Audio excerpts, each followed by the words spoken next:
मोकामा में दुलारचंद हत्याकांड के बाद एक बार फिर से पूरे बिहार की सियासत उबाल ले रही है। लेकिन इस दौरान जिस तरह की घटनाएं हुई हैं और जिस तरीके से प्रतिक्रियाएं आई हैं और जिस तरीके से अनंत सिंह ने बयान दिए हैं, उसके बाद अब सबकी निगाहें टिक गई है मुख्यमंत्री नीतीश कुमार पर। मैं मुख्यमंत्री इसलिए कह रहा हूं क्योंकि नीतीश कुमार वो नहीं जो राजनेता हैं, जो जेडीयू के नेता हैं, बल्कि नीतीश कुमार वो जो बिहार के मुख्यमंत्री हैं। सबकी निगाहें टिकी हुई है कि वो क्या प्रतिक्रिया देते हैं। क्या वो इसे कानून व्यवस्था का मामला मान करके एक बार फिर अनंत सिंह के खिलाफ कोई कार्रवाई करने की अनुशंसा करते हैं, या फिर वो धैर्य धर करके इंतजार करते हैं कि इस पूरे हत्याकांड के पीछे मास्टरमाइंड कौन है और इसका असर कितना यहां की राजनीति पर पड़ने वाला है। तो इसी पर चर्चा होगी आज के इस वीडियो में, तो इस वीडियो को आखिर तक जरूर देखिएगा। नमस्कार, मैं हूं डॉक्टर सुरजीत सिंह और आप देख रहे हैं YBN बिहार झारखंड। अगर आपने अभी तक इस चैनल को सब्सक्राइब नहीं किया तो सब्सक्राइब कर लीजिए, और अगर आपको यह वीडियो अच्छा लगे तो इसको लाइक कीजिए, शेयर कीजिए और कमेंट जरूर कीजिए। तो जिस तरीके से दुलारचंद यादव की हत्या होती है और जिस तरीके से उसके बाद भी तमाम घटनाओं का सिलसिला शुरू होता है, दुलारचंद यात्रा की शव यात्रा निकाली जाती है, एक ट्रैक्टर पर उनके शव को रखा जाता है और उस ट्रैक्टर पर विराजमान होती हैं वीणा देवी, जो कि सूरजभान सिंह की वाइफ हैं और फिलहाल आरजेडी की उम्मीदवार हैं, और साथ ही उनके नजर आते हैं जनसुराज पार्टी के उम्मीदवार पीयूष प्रियदर्शी यानी कि लल्लू मुखिया। अब दोनों का एक ट्रैक्टर पर सवार होकर के शव यात्रा में शामिल होना, क्या ये सांत्वना या अपने राजनीतिक सहयोगियों को खोने का दुख, या फिर यह केवल एक राजनीतिक समीकरण को साधने की कोशिश थी? क्योंकि शव यात्रा के दौरान तमाम चीजें होती है, हुड़दंगबाजी होती है, मुर्दाबाद के नारे लगाए जाते हैं, अनंत सिंह की जो प्रचार गाड़ियां रास्ते में मिलती है उसमें तोड़फोड़ की जाती है और अनंत सिंह के खिलाफ एक तरीके से पूरा आंदोलन खड़ा करने की कोशिश की जाती है। तो क्या ये हत्याकांड महज एक आपराधिक गतिविधि है या फिर ये एक बड़ी राजनीतिक साजिश है? मैं ये नहीं कह रहा कि अनंत सिंह इसमें इनको क्लीन चिट दिया जाना चाहिए, बल्कि मैं तो ये कह रहा हूं कि आपराधिक गतिविधि अगर है तो इसको बिल्कुल कानून व्यवस्था के हिसाब से देखा जाना चाहिए। कानून को पूरी छूट दी जानी चाहिए कि वो इसके पीछे जो लोग भी हों, चाहे वो अनंत सिंह हो चाहे कोई और हो, उनके खिलाफ सख्त कार्रवाई करनी चाहिए। लेकिन इस बीच में सब लोगों की निगाहों में, और या यूं कहें कि सब लोग ये इंतजार कर रहे हैं कि नीतीश कुमार क्या प्रतिक्रिया देते हैं। इंतजार इसलिए भी क्योंकि जब 2015 का दौर था, जब पुट्टूस यादव की हत्या की जाती है, उसमें अनंत सिंह नामजद होते हैं। उसके बाद जो कि कभी अनंत सिंह बिल्कुल दाया हाथ हुआ करते थे नीतीश कुमार का, नीतीश कुमार अनंत सिंह से दूरी बना लेते हैं, केवल इसलिए क्योंकि पुट्टूस यादव हत्याकांड में उनका नाम आया। अब अनंत सिंह का नाम एक बार फिर से दुलारचंद हत्याकांड में आ रहा है। 5 नामजद आरोपी बनाए गए हैं और अनंत सिंह के साथ उनके 2 भतीजे भी हैं, करमवीर सिंह और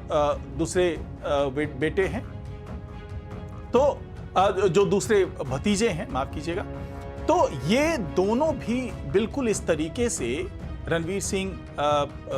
जो नाम आया, जो तमाम नाम आए और जो 2 भतीजों की बात हुई, 5 नामजद आरोपी बनाए गए, उसके बाद से ये सवाल उठने लगा कि नीतीश कुमार क्यों अब इतना वक्त ले रहे हैं कोई भी प्रतिक्रिया देने में। तो उसके पीछे एक सवाल यह भी उठा कि जिस तरीके से मोकामा शुरू से ही बाहुबलियों के बीच के संघर्ष की रणभूमि रहा है, और जिस तरीके से अगर हम केवल दुलारचंद की बात करें तो वो भी कभी इनके सहयोगी रहे हैं, नीतीश कुमार के सहयोगी रहे हैं। जब नीतीश कुमार बाढ़ से लोकसभा का चुनाव लड़ते हैं, उस वक्त दुलारचंद जो कि मोकामा और आसपास के इलाके में पिछड़ों के बहुत सहयोगी माने जाते थे, क्योंकि एक वक्त था जब इन्हें भी गैंगस्टर कहा जाता था।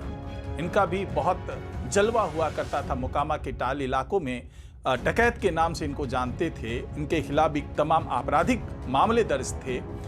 अचानक उनकी एंट्री होती है राजनीति में और वो नीतीश कुमार और लालू यादव के बहुत करीबी बन जाते हैं और उसके बाद से ही ये रसूखदार के तौर पर नजर आने लगते हैं। राजनीतिक पहुंच का इस्तेमाल करते हैं। लालू यादव ने तो यहां तक कर दिया था कि दुलारचंद यादव को पटना में बाकायदा फ्लैट दिया गया, टीवी दी गई, गाड़ी दी गई, तमाम सुख सुविधा दी गई और यहां तक ये दावा किया जाता है कि दुलारचंद को रंगदारी मांगने की छूट दी गई। कुछ इलाके उनको दे दिए गए जहां से वो रंगदारी मांगा करते थे, यानी कि तमाम सुविधाएं दी गई थी उनको। और अब जब ये हत्याकांड सुर्खियों में आ रहा है तो वो तमाम चीजें खुल करके सामने आ रही हैं। और जिस तरीके से अनंत सिंह ने आरोप लगा दिया सूरजभान सिंह पर कि इन सब जो राजनीतिक साजिश हुई है, जो हत्या हुई है, इन सब के पीछे मास्टरमाइंड कोई और नहीं बल्कि सूरजभान सिंह है। हालांकि सूरजभान सिंह अब ये मांग कर रहे हैं कि इसकी पूरी उच्च स्तरीय जांच होनी चाहिए और यह पता लगाया जाना चाहिए कि आखिरकार इस हत्या को अंजाम किसने दिया। और दुलारचंद यादव के जो पोते हैं वो चीख चीख करके बोल रहे हैं, जो कि वो प्रत्यक्षदर्शी भी हैं, कि इनकी हत्या के पीछे, यानी उनके दादा दुलारचंद यादव की हत्या के पीछे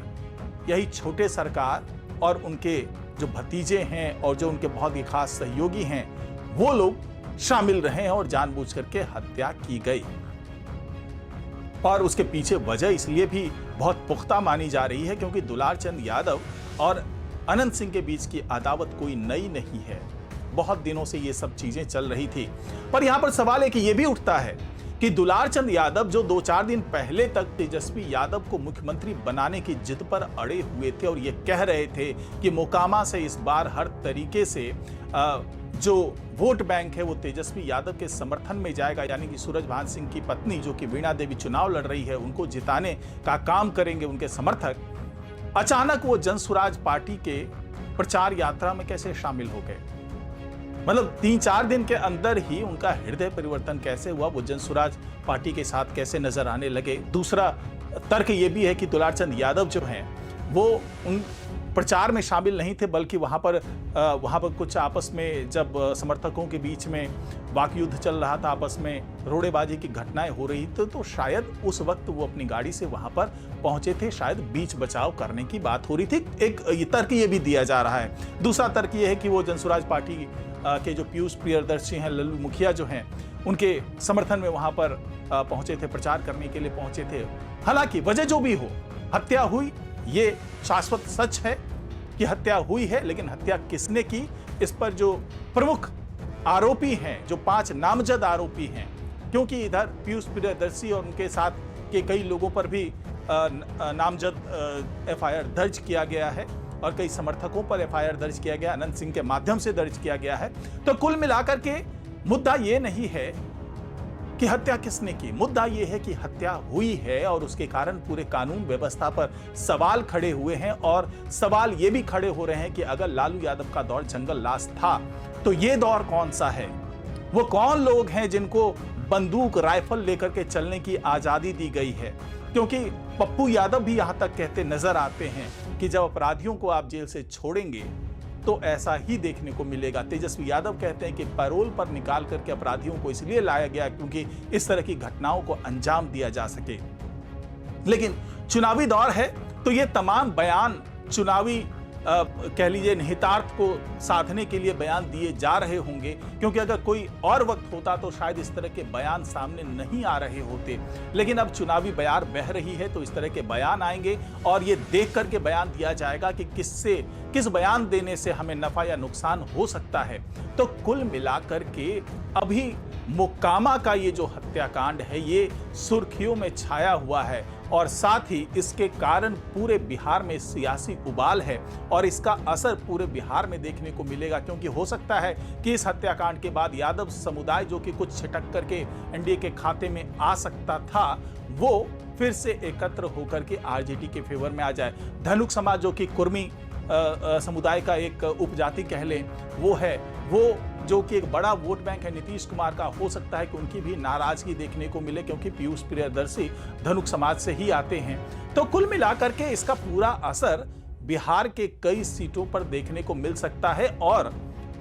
इस डैमेज कंट्रोल के लिए नीतीश कुमार के आगे आने की उम्मीद की जा रही है कि शायद वो आगे आकर के कोई प्रतिक्रिया देंगे और उनकी प्रतिक्रिया के बाद ही तमाम समीकरण को साधा जाएगा एनडीए की तरफ से। लेकिन अभी बहुत जल्दबाजी है, ये मुख्यमंत्री नीतीश कुमार भी समझ रहे हैं और उनको इंतजार है कि कोई पुख्ता प्रमाण मिले, क्योंकि अभी जो प्राथमिकी दर्ज हुई थी उसमें पोस्टमार्टम में जो रिपोर्ट आई है वो यही है कि गोली लगने से मौत नहीं हुई है, बल्कि उनका जो पोस्टमार्टम रिपोर्ट में कहा गया है कि उनका फेफड़ा फट गया था, अत्यधिक दबाव, यानी कि जो गाड़ी उस पर चढ़ाई गई थी उसके कारण ये मौत हुई है। और ये भी कहा गया है कि ये दो पक्षों के बीच की मारपीट थी, इसके बाद इस तरह की घटनाएं हुई है। सीधे तौर पर अभी तक किसी को पुलिस की तरफ से आरोपी नहीं बताया गया है, तो हो सकता है कि जांच रिपोर्ट आने का इंतजार कर रहे हो नीतीश कुमार, उसके बाद वो कोई प्रतिक्रिया देंगे। हो सकता है अनंत सिंह से एक बार फिर से दूरी बन जाए, हो सकता है कि अनंत सिंह को एक बार फिर जो आपराधिक मामले हैं उसमें उसका सामना करना पड़े, हो सकता है कि उनकी गिरफ्तारी हो जाए। लेकिन अभी ये सब कहना बहुत जल्दबाजी है। अब जांच रिपोर्ट आने के बाद नीतीश कुमार क्या प्रतिक्रिया देते हैं उसका इंतजार अभी फिलहाल किया जा रहा है। तो आज की रिपोर्ट में फिलहाल इतना ही। नमस्कार।